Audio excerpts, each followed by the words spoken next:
नमस्कार दोस्तों, study with Swapnil में आप सभी का स्वागत है। ह्यूमन फिजियोलॉजी श्रृंखला में पिछले अध्याय में हम लोगों ने डाइजेस्टिव सिस्टम पे एलिमेंट्री कैनाल पे हम लोगों ने स्टडी की थी।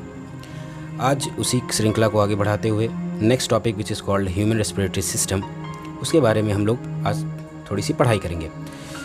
ह्यूमन रेस्पिरेटरी सिस्टम को शुरुआत करने से पहले हम लोग एनिमल्स में रेस्पिरेशन या श्वसन की प्रक्रिया को थोड़ा सा जान लें, जो कि काफ़ी एग्ज़ाम्स में पूछे जाते हैं और कॉमन भी हैं, इस तरीके से कहा जाए तो। सबसे पहले अगर देखें तो जीव रहने वाले दो ही प्रकार के ज़्यादातर आपको मिलेंगे, which is called the aquatic and दूसरा टेरेस्ट्रियल। एक्वेटिक जलीय जीव की अगर बात करें तो इनमें जो श्वसन का या रेस्पिरेशन का प्रोसेस होता है वो गिल्स के द्वारा होता है, जैसे फ़िश हुए या प्रॉन, झींगा मछली, इन सभी में आप देखेंगे तो साइड में ये रेड कलर के एक पार्ट रहता है जहाँ से हवा पानी जाहिर सी बात यहाँ से निकलती है और इन्हीं के द्वारा हवा छन के यानी ऑक्सीजन छन के इनके ब्लड में चला जाता है और कार्बन डाइऑक्साइड बाहर निकल जाती है। तो ये वह प्रक्रिया है। उसके बाद टेरेस्ट्रियल में काफ़ी ऐसे जीव हैं जिनमें अलग अलग तरीके के अंग के नाम हैं, जो एनटीपीसी से लेकर एनडीए यूपीपीसीएस में बहुत बार पूछे गए हैं। इनमें सबसे पहले ज़्यादातर पूछा जाने वाला इंसेक्ट के रेस्पिरेशन प्रोसेस का है। इनमें बुकलंग्स और ट्रैकियल सिस्टम इन्हें कहते हैं। बुकलंग्स को हिंदी में बुकलंग्स भी कहते हैं। ट्रैकियल सिस्टम को आप ट्रैकियल सिस्टम से ही जाना जाता है। ट्रैकियल सिस्टम में आपका एग्जांपल कॉकरोच या स्पाइडर और स्कॉर्पियन, ये सभी आते हैं बुकलंग्स के एग्जांपल्स में। दूसरे आते हैं एम्फीबियंस या उभयचर, जैसे मेढक हो गए, सैलामेंडर हो गया। ठीक, ये सभी या तो स्किन से करेंगे या लंग्स के करेंगे। आपने देखा होगा कि फ्रॉग के स्किन काफ़ी पतली सी और नमी द्वारा हुई होती है और चिपचिपा सा पदार्थ जिसको म्यूकस कहते हैं एक लगा हुआ होता है।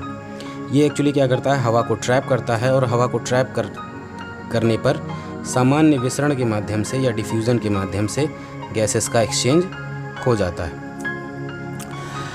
नेक्स्ट जो हमारा है ह्यूमन, वो पेयर ऑफ लंग्स, जाहिर सी बात दो फेफड़ों के द्वारा होता है, जिनके बारे में हमें आगे अध्ययन करना है। तो ह्यूमन रेस्पिरेटरी सिस्टम में शुरुआत, श्वसन की प्रक्रिया जो शुरुआत होती है वो शुरुआत होती है पेयर ऑफ नॉस्ट्रिल नोज़ के भाग से, जिसको आप नसिका भी कहते हैं। इनमें उपस्थित नसिका गुहा या नेज़ल कैविटी में हवा इंटर करती है। नेज़ल कैविटी में जो प्रेजेंट रहते हैं हेयर एंड म्यूकस, म्यूकस को हिंदी में श्लेष्मा कहते हैं, ये क्या करते हैं, हवा को फिल्टर करते हैं, प्लस इनमें नमी भी बनाने का काम करते हैं, जिससे क्या होता है, हवा साफ़ हो जाती है और इजी हो जाती है एब्जॉर्ब करने के लिए। नेक्स्ट ये नेक्स्ट पैसेज में जाएगा ट्रैक में, which is called the pharynx या ग्रसनी। ये ग्रसनी एक ट्यूब लाइक स्ट्रक्चर होता है जो कि इसे नेक्स्ट भेजता है लैरिंग्स में, एक लैरिंग्स पार्ट। ये लैरिंग्स पार्ट एक्चुअली ट्रैकिया या विंड पाइप, जिसको श्वास नली के नाम से भी जानते हैं, इसका एक अपर एरिया होता है। इसे स्वर यंत्र या वॉइस बॉक्स भी कहते हैं, बिकॉज यहीं से ही हमारी आवाज़ निकलती है। इसके ऊपर उपस्थित एपिग्लॉटिस जो है वो इसको क्या कहते हैं, ढकने से ढकता है। ग्लॉटिस को जब खाना खाते हैं हम लोग तो यही चीज़ें ढक के इसमें कोई भी भोजन अंदर आने नहीं देता। ग्लॉटिस पे उपस्थित एपिग्लॉटिस। हाँ, ट्रैक, अब ये जो है नेक्स्ट हवा जो आएगी वो आएगी ट्रैकिया या विंड पाइप पे, जिसे श्वास नली के नाम से भी हम जाते हैं। श्वास नली या ट्रैकिया या विंड पाइप एक बहुत ही पतली पाइप होती है जिनमें कार्टिलेज के ढेर सारे छल्ले होते हैं। ये कार्टिलेज के छल्ले या कार्टिलेजनस रिंग इसे कोलैप्स होने से बचाते हैं। ट्रैकिया के बाद जो हवा है वो फिर ब्रोंकाई में जाती है और यह ब्रोंकाई दोनों लंग्स में बाइफरकेट होता है या दोनों भागों में बढ़ जाता है। ठीक, inter into the both lungs. हाँ, अब थोड़ा सा फेफड़े के बारे में बात कर लें तो यह दोहरी भित्ति या डबल मेम्ब्रेनस होगा। ठीक, जिसे प्लूरा कहते हैं, जिस कवरिंग को उसको कहते हैं प्लूरा। यह प्लूरा जो द्रव जिसमें के द्वारा भरा, जो डबल है तो इसके अंदर कोई ना कोई फ्लूइड होगा, उसको कहते हैं हम लोग प्लूरल फ्लूइड या प्लूरा द्रव। ये एक्चुअली क्या करता है, इसको शॉक, एक तरीके से शॉक एब्जॉर्बर का काम करता है, झटकों से बचाने का काम करता है। ब्रोंकाई मेन एक तरीके से सोचिए कि पाइप है और यह पाइप लंग्स में जाके ढेर सारे पाइप्स में कन्वर्ट हो जाती है, जिनको कहते हैं ब्रोंकियोल्स। हिंदी भी इसकी यही है, ब्रोंकियोल्स। ये ब्रोंकियोल्स और छोटे छोटे भागों में कन्वर्ट होके एल्वियोलाइज, एक एयर सैक जिसे या वायु कोश कहते हैं, गुब्बारे नुमा या कहा जाए छोटे छोटे गेंद नुमा स्ट्रक्चर होता है, इनसे जाके जुड़ता है। मेन जो हवा का या कहा जाए वायु का एक्सचेंज या ऑक्सीजन और कार्बन डाइऑक्साइड का एक्सचेंज है, ये यहीं पे परफॉर्म होता है। एक्चुअली एल्वियोलाइज के आसपास रिच ब्लड सप्लाईज होती हैं, या यहाँ पर रक्त प्रवाह बहुत अच्छा होता है, और जाहिर सी बात है ये आया हुआ होता है कहाँ से, हार्ट से। कौन लेके आता है, ये भी याद रखिएगा कि हार्ट से जो अनऑक्सीकृत या डीऑक्सीनेटेड ब्लड कौन लेके आता है, वो आते हैं pulmonary artery. Pulmonary artery deoxygenated blood जो कि कार्बन डाइऑक्साइड से भरा हुआ है, उनको लेके आते हैं। और आप सांस लिया गया है तो सांस से आई हुई हवा ये एल्वियोलाई के झिल्ली में आती है। अब एक बार अगर देखें तो जाहिर सी बात है, हाँ ब्लड में कार्बन डाइऑक्साइड बहुत ज़्यादा है और ऑक्सीजन की मात्रा है यहाँ पे कम। और अगर हम बाहर की ओर, जो वातावरण से आया हुआ है, बाहर से ली गई हवा है, तो उसमें ऑक्सीजन करीबन है 21% के आसपास। तो जब ज़्यादा कंसंट्रेशन, और यहाँ ऑक्सीजन करीबन, वो कार्बन डाइऑक्साइड देखें तो 0.3% के आसपास है। यहाँ पे कार्बन डाइऑक्साइड करीबन अगर रहेगा तो वो जो है वो करीबन रहता है अराउंड 4% के आसपास, जो कि निकलने के लिए रहेगा। तो जाहिर सी बात है यहाँ कार्बन डाइऑक्साइड ज़्यादा है, यहाँ पे ऑक्सीजन ज़्यादा है, तो साधारण से जिसे विसरण प्रोसेस कहते हैं, विसरण या डिफ्यूज़न प्रोसेस कहते हैं, उस माध्यम से गैसेस का एक्सचेंज हो जाता है। तो विसरण या डिफ्यूज़न कहते हैं हायर कंसंट्रेशन से लोअर कंसंट्रेशन की ओर गैसेस का मूवमेंट, या अधिक सांद्रता से कम सांद्रता की ओर गैसेस का गति करना।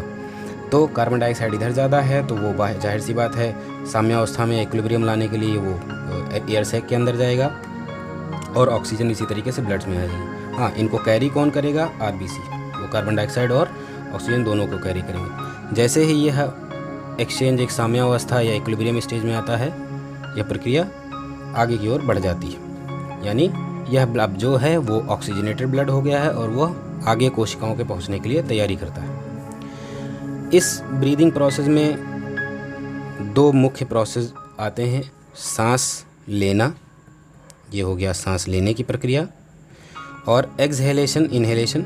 एक्सहेलेशन सांस बाहर निकालने की प्रक्रिया। अब जाहिर सी बात इसमें कुछ अंग काम करते होंगे, उनमें जो मुख्य हैं वो हैं आपके थोरेसिक एरिया, या कहें वक्ष गुहा, या इसमें कहें जो हमारे रिब केज होते हैं वो फैलते और सिकुड़ते हैं, और दूसरा जो है हमारा डायफ्राम, ये भी फैलता और सिकुड़ता है जब सांस लेने की प्रक्रिया में होती है। कभी कभी एग्जाम से पूछने वाले टर्म है which is called the asphyxia. Asphyxia का मतलब होता है दम घुटना, ये ऑक्सीजन की कमी के कारण होता है। कभी भी जैसे बहुत ज़्यादा धुआं हो गया, ऑक्सीजन नहीं मिल पाए, जैसे जब दम घुटने की वजह से मौत होती है, जब आग लग जाता है, इन सब में बहुत हाई एल्टीट्यूड में हैं, वो सांस नहीं ले सकते हैं, तब भी लैक ऑफ ऑक्सीजन की वजह से उनकी डेथ जिनकी होती है, तो ये टर्म यूज़ किया जाता है। अच्छा, जाहिर सी बात है यहाँ पे हमने अभी यूनिसेलुलर के बारे में नहीं बात की है। याद रखिए, सभी बड़े बड़े जीवों के बारे में बात कर लिया, एक कोशिकीय जीवों के बारे में भी याद कर लें, क्योंकि ये भी पूछा जाने वाला चीज़ है। एक कोशिकीय में जो रेस्पिरेशन की प्रक्रिया होती है वो प्लाज्मा झिल्ली या प्लाज्मा मेम्ब्रेन द्वारा होती है। वो प्रोसेस सिंपल डिफ्यूज़न जो मैंने आपको ये बताया, ये वही है प्लाज्मा मेम्ब्रेन के द्वारा। जैसे अमीबा हो गया, पैरामीशियम हो गया, पॉरीफेरंस में, इन सभी में इस तरीके से रेस्पिरेशन का प्रोसेस होता है। हाँ, इसकी ज़रूरत क्यों पड़ती है, इसके बारे में ये ज़रूरत पड़ती है क्योंकि हमें कोशिकीय श्वसन या सेलुलर रेस्पिरेशन प्रोसेस को परफॉर्म करना पड़ता है। इस प्रक्रिया में एक्चुअली रेस्पिरेशन प्रोसेस में हम लोग सिर्फ सांस लेना नहीं कहते, इसमें हम लोग एक तरीके से कहें break down of glucose molecule. यह ग्लूकोज मॉलिक्यूल का यहाँ विखंडन करना होता है। क्यों ज़रूरी है? क्योंकि हमें ज़रूरत की जो ऊर्जा का स्रोत है, जो ज़रूरत विच इज़ कॉल्ड ATP, यह हमें मिल सके। ठीक, ये कैसा होता है? ये सीरियल वाइज स्टेप है जिसमें ग्लूकोज का ब्रेक डाउन होता है और हमें क्या मिलता है? ATP। हाँ, इस प्रक्रिया को ऑक्सीकरण प्रोसेस या ऑक्सीडेशन प्रोसेस कहते हैं। हाँ, इनमें दो तरीके के होते हैं रेस्पिरेशन, एक होता है एनारोबिक और दूसरा होता है एरोबिक। एनारोबिक अवायवीय यह है जब ऑक्सीडेशन हो न्यूट्रिएंट का, माफ़ करिएगा यहाँ पे एब्सेंस होता है, गलती हो गई, विदाउट यूजिंग मॉलिक्यूलर ऑक्सीजन। ठीक, तो एनारोबिक प्रोसेस में है न्यूट्रिएंट का ऑक्सीडेशन होगा या कहा जाए कि ऑक्सीकरण होगा पोषक पदार्थों का। यहाँ पे ग्लूकोज ही पोषक पदार्थ के रूप में लेंगे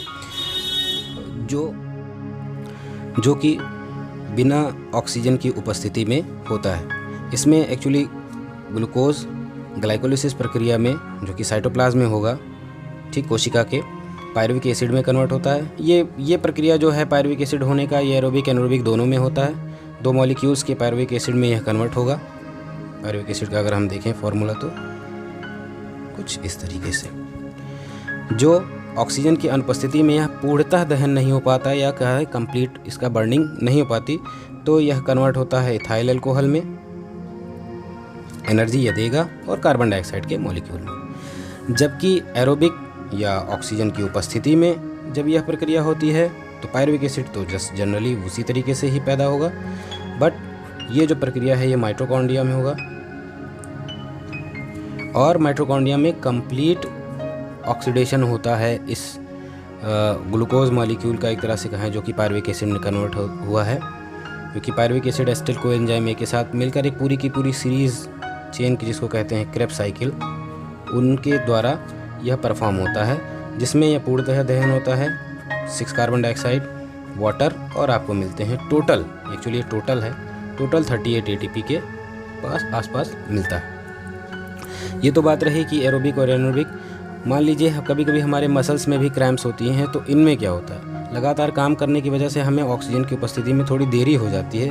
उस टाइम यही pyruvate acid lack of oxygen, याद रखिए कमी, अनुपस्थिति नहीं, यहाँ पे कमी की वजह से यह लैक्टिक एसिड में कन्वर्ट होता है। लैक्टिक अम्ल एक्चुअली क्रैम्प्स पैदा करता है, जिसकी वजह से थोड़ी सी जलन सी महसूस होती है। जब हम लोग रेस्ट करने लगते हैं तो थोड़ी देर बाद सारी यह कमी दूर हो जाती है और ये लैक्टिक एसिड फ्लश आउट हो जाता है और हमें नॉर्मल प्रोसेस परफॉर्म करने का मौका मिल जाता है। ये एक छोटा सा समझाना हुआ सेलुलर रेस्पिरेशन में, रेस्पिरेटरी सिस्टम में पढ़ लिया था। खासकर याद रखिएगा कि इंसेक्ट का बुक लंग्स और लैरिंग्स के बारे में, ट्रैकिया के बारे में, और किस माध्यम से गैसेस का एक्सचेंज होता है, which is called the simple diffusion. ये बहुत ज़रूरी है आप याद करेंगे। यूनिसेलुलर में यही सिंपल डिफ्यूज़न के द्वारा, लेकिन परफॉर्म कौन करेगा? प्लाज्मा झिल्ली। एस्फेक्सिया, दम घुटने के बारे में जाना, और हम लोगों ने पीछे जाना कि ग्लूकोज का किस तरीके से दहन होता है। आशा करता हूँ यह वीडियो आपको बहुत बहुत पसंद आया होगा। कृपया करके इसे लाइक, शेयर और सब्सक्राइब हमारे चैनल को ज़रूर करें। काम की बातें इस पर आती रहेंगी। आप सभी का बहुत बहुत धन्यवाद। जय हिंद।